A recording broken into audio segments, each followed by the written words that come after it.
Hello, I'm State Representative Andrew Brenner from the 2nd House District. Welcome to Ohio in Focus.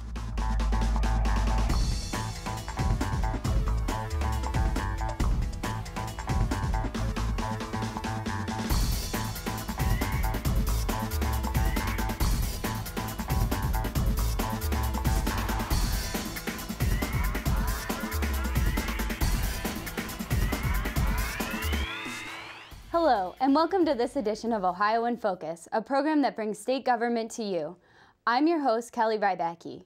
We have with us today State Representative Andrew Brenner, who serves the 2nd House District, which includes all of Delaware County. Representative, thank you so much for joining us today. Thank you. I'm glad I could be here today. Great. Well, so let's get started. Can you tell us a little bit about your background, your education, your family, and anything else you may want to add? Well, my wife and I reside in Powell. My wife's actually on Powell City Council. We have a dog and a cat, a very adorable chocolate lab and a very cute kitty, and they get along real well. I grew up and was raised in Delaware County. I am a graduate of Buckeye Valley Schools, and I went on to Ohio State where I earned a degree in business administration. I majored in marketing and economics and very much enjoyed that. I enjoyed the college life, and in fact, that's where I became involved in student government. And that's been now 20 years ago, believe it or not. But it was very enjoyable, and that kind of got me on a path to want to become involved in politics, become involved in government at all levels, and really kind of helped start my career. The first 11 years of my career, though, I did spend in the mortgage industry. I worked as a loan processor, manager, ran a couple of small businesses, including a small property development company. I then, in 2004, an opportunity came up where I ran for Delaware County Recorder. I won that race and was Delaware County Recorder, which is the keeper of all the land records, for 6 years. In 2010, I ran for an open seat for state representative, and in the last year, I have served as state representative for the 2nd House District. Great. Can you talk to us for a moment on what inspired you to run for state representative? Believe it or not, it was kind of a combination of things, but really back in the early 90s, it was actually at the time Congressman Kasich in a way. He was one of the ones that was uncovering a lot of the large expenditures for such things as, and I'm not sure if this was one of the ones that he uncovered, but the $800 toilet seat type of issues. Just the idea that there's a lot of government waste, a lot of things that I think we need to do to try to improve government. Those were kind of the things that inspired me. Getting involved in, I think, student government at Ohio State and being involved in several of the student organizations and just wanting to, I think, improve things and fix government. I think that was kind of the initial inspiration. So. Has your time in the private sector influenced your role as state legislator? Oh, immensely. Everything that happens in the private sector, free markets, those are the things that I like to promote. And when you have government interference, and yes, there is a need for government, there are needs for regulations, there is a need for regulations. But the problem is that when you overregulate, when you overtax, small businesses, large businesses, actually any size business, it makes it harder for them to compete, not just here in Ohio amongst competition maybe down the road, but also with businesses and so forth in other states as well as other countries. And one of the things that I would like to see are more reforms so that we can, as a state, compete against anywhere in the world, including our neighboring states. Well, it definitely would be great to make Ohio have that business-friendly climate. What type of bills have you sponsored while you've been in the legislature that's worked towards making Ohio to be more business-friendly and help Ohioans find work? Well, I was actually a co-sponsor on House Bill 1, which was Jobs Ohio. I definitely sponsored that, co-sponsored that because I felt that we needed to look at helping to privatize the Ohio Department of Development, the function that deals with trying to retain and attract jobs and businesses to Ohio. The House, of course, passed and it went on to be signed by the governor. That, I think, is an important step in helping to create jobs here in Ohio. I personally have co-sponsored a couple bills and was a primary sponsor in one bill, House Bill 242, which is currently in the Ways and Means Committee. And while it's an education bill, it also deals ultimately with how do we deal with retaining jobs. The Bill 242 is essentially a tax credit bill. What it allows is allows individuals and businesses to donate money to scholarship organizations. Those scholarship organizations can then in turn find students to go to private schools in basically K through 12, mostly high school. But what that can allow is if a student is interested in a technical field, they could probably go to more of a technical school and be able to get a job, whether it's in welding or some other trade service. They can then get the ability to be able to go immediately into the private sector.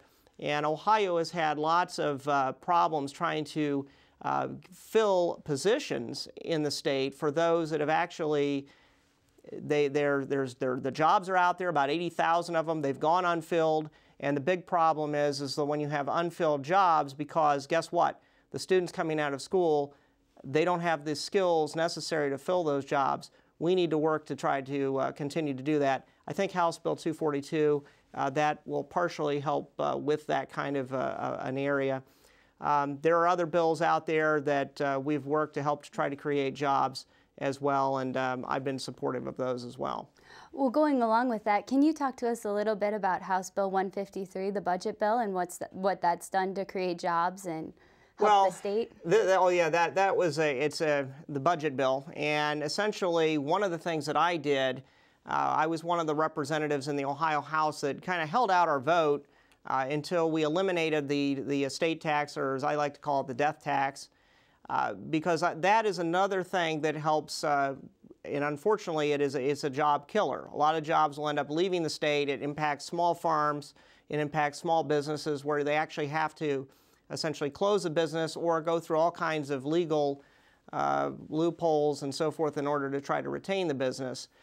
But in the budget bill effective January 1, 2013, that will eliminate the Ohio estate tax. That'll make Ohio more competitive with other states. It'll make us, I think, on a field where people will want to build and retain jobs here in the state of Ohio.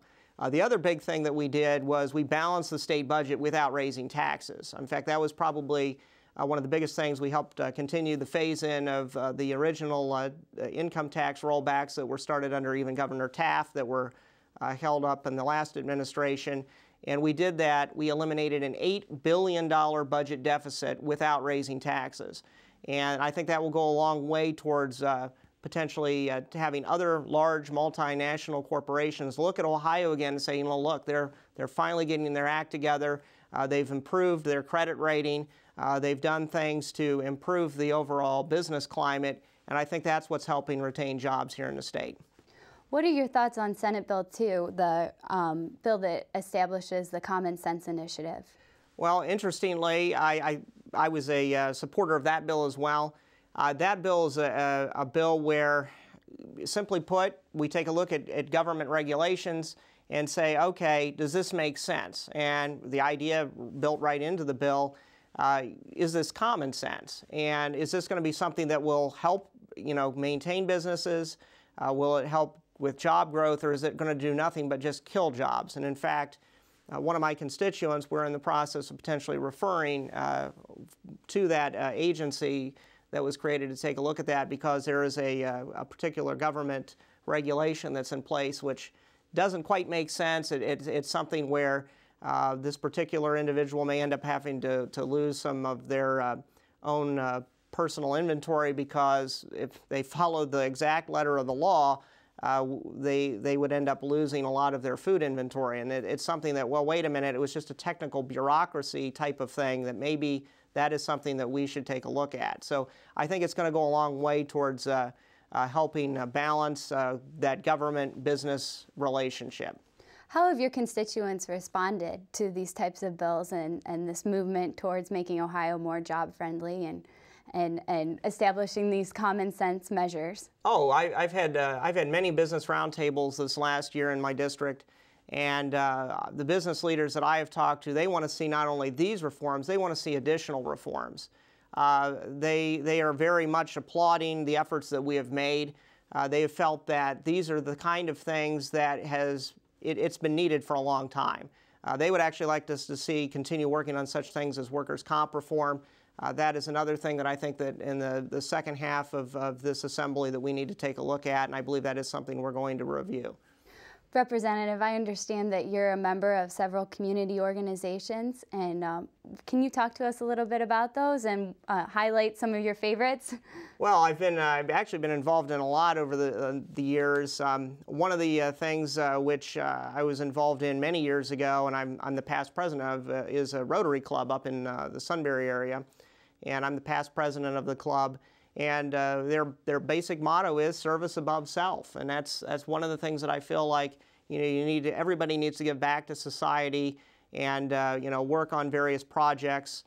The projects that we've worked on in Rotary have been everything from scholarships, giving those out to students, not only students that have had outstanding grades, but students that also are looking to go into more technical fields and so forth. I've been involved. I'm a past board member of the American Red Cross chapter of Delaware County. I was involved and have been involved in the past as a board member on the Delaware County Friends of the Trail. They are for rails to trails and conversion, and they've been able to obtain private money as well as grants to help convert old rails beds to walking and bike trails. And that has been very good for, I think, a lot of the citizens, especially when it deals with health and wellness types of issues. I've been involved in the past in the vestry of my church up in Delaware, St. Peter's Episcopal, and you deal with a lot of issues there when it's such things as food pantries. I mean, we've given a lot of money and actually a lot of food to people in need out of the church there, just because, I mean, there's a growing need, even in Delaware County, where you don't think of that because Delaware County has been one of the fastest growing in the United States, but there's still poverty, there are still needs there for those types of services. So I've been proud to be involved in those types of organizations.